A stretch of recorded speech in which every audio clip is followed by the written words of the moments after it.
2NURFM, a broadcast service of the University of Newcastle. And I've got a bit of a smile on my face because I mentioned that Professor Tim spent a little bit of time at Braidwood near Canberra over the weekend, and he walked into the studio a couple of minutes ago, and I've never seen a jacket. Actually, I have seen a jacket that big.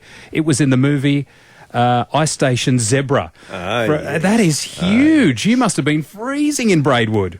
You do exaggerate, Todd. But yes, it was cold down there. It was cold down there, but you wear the right clothes and it's not too bad. And we had truffles to eat, and it was fantastic. First time ever I've eaten a truffle.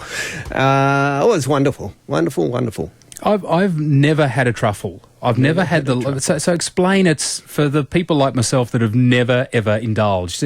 Well, pretty well every tree around the place has got truffles or fungi that live on its roots and give to the tree nitrogen and phosphorus, and the tree gives back the products of photosynthesis, the sugars, and they live together symbiotically. But when the fungus wants to have sex, it puts up a mushroom, or if it's a truffle, it has its fruiting body underground.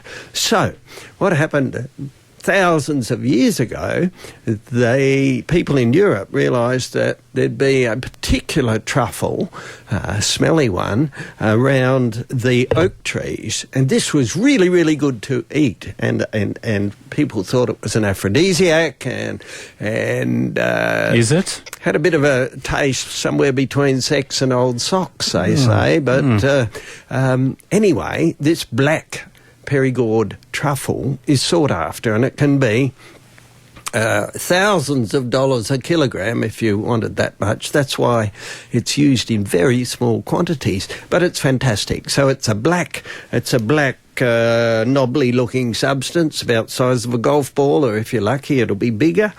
The French used to use pigs to detect them. Yes. But now the people who grow them down at Braidwood, they use dogs, and so the dog doesn't want to eat the truffle, whereas a pig is very difficult because it wants to eat the truffle it's found, whereas the dog will just stand there, you give it a little bit of meat, and the dog's very happy, it'll do it again. So, we all respond to reward, of course. Well, exactly right. We all how respond to reward. How do they train a truffle dog? Is it a case of the same way they train a drug dog or a bloodhound or something like that? It'd be just... Exactly. And when you've got one of these, you really want to keep it, because a good truffle dog saves you an awful amount of time. Talking about sex, as we were, the fungus wants to have sex, so the fungus needs to get its spores transmitted. Now, in a mushroom, they just drop off the mushroom, the wind blows the spores away. A truffle needs to get eaten by an animal, go through the digestive tract, and then pop out as the scat or the faeces or the poo of that animal and get spread that way. That's how their spores get spread. And so for the animal to eat it, it's got to have a nice smell when it's ripe. And that's exactly what happens. You smell the truffle. We don't, but the dog does. And says, here. You dig about two centimetres under the soil, or you just scratch the leaves away, and there's your truffle. Bob's your uncle. Bob's your uncle. We've got two expert truffle people coming to lecture here at the university on Thursday night, and they're both from America.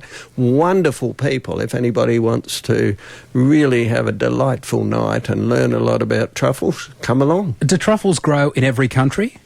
Truffles grow on every tree. Really? Because every tree needs some way of getting the nitrogen and the phosphorus from the soil. And as a root, it doesn't have much surface area, if you like, but a fungus spreads this mycelium of hyphae right throughout the soil. So if you had 100 grams, if you had a cup of soil, you might have 50 or 100 kilometres of hyphae of fungus in there. These wow. And so they've got great absorptive abilities. They ship it back to the root and say, I'll sell you some nitrogen and phosphorus if you give me some sugar. So the tree says, I make that up there in my leaves through photosynthesis, I'll give you some sugar.